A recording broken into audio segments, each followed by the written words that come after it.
Welcome back नाज़रीन। Bulletin की शुरुआत में अवां खे अहम ख़बर ॾींदा हलूं। सिंध में समूरा तालीमी इदारा 10 मुहर्रम हराम ताईं बंदि रखण जो ऐलान कयो वियो आहे। स्कूल कॉलेज ऐं यूनिवर्सिटीज़ 10 मुहर्रम हराम ताईं बंदि रहंदियूं।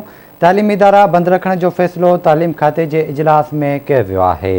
अहम ख़बर आहे अवां ताईं पहुचाई पिया। कराची में सूबाई वज़ीरनि सरदार शाह ऐं इस्माइल राहू गॾियल प्रेस कॉन्फ्रेंस कई आहे। सरदार शाह जो चवणु आहे त 19 अगस्त ताईं सिंध में तालीमी इदारा बंदि रहंदा। 10 अगस्त खां इंटर जा रहियल पेपर बि वरिता वेंदा।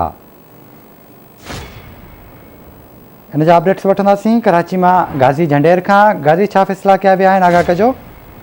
जी बिल्कुलु, अॼु तालीम खाते ऐं एजुकेशन बोर्ड्स यूनिवर्सिटीज़ जो गॾियल इजलास थियो आहे। इजलास खां पोइ तालीम खाते वारे सूबाई वज़ीर सैयद सरदार शाह ऐं बोर्ड्स वारे वज़ीर इस्माइल राहू गॾियल प्रेस कॉन्फ्रेंस कई आहे। उन्हनि वाज़े कयो आहे त जेके मुख़्तलिफ़ तालीमी बोर्डनि जा पर्चा यानी मैट्रिक ऐं इंटर जा पेपर जेके रहियल आहिनि उहे 10 अगस्त खां वठी उनजो नओं शेड्यूल जारी कयो वेंदो ऐं वरिता वेंदा।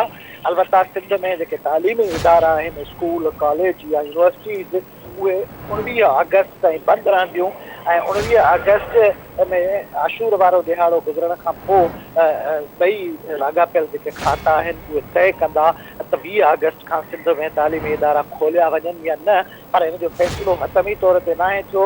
इहो तय थियो आहे त 19 अगस्त ताईं सिंध में कोरोना खां बचाव जे लाइ तालीमी इदारा बंदि रहंदा। अलबत्ता 10 अगस्त खां जेके मैट्रिक ऐं इंटर जा पर्चा जिन शागिर्दनि जा रहियल आहिनि पेपर, उहे तालीमी बोर्डनि जे तरफ़ां वरिता वेंदा। इन हवाले सां नओं शेड्यूल जारी कयो वेंदो। जी ठीकु आहे गाज़ी, वॾी महिरबानी अवां जी तफ़सील खां आगाह करण लाइ।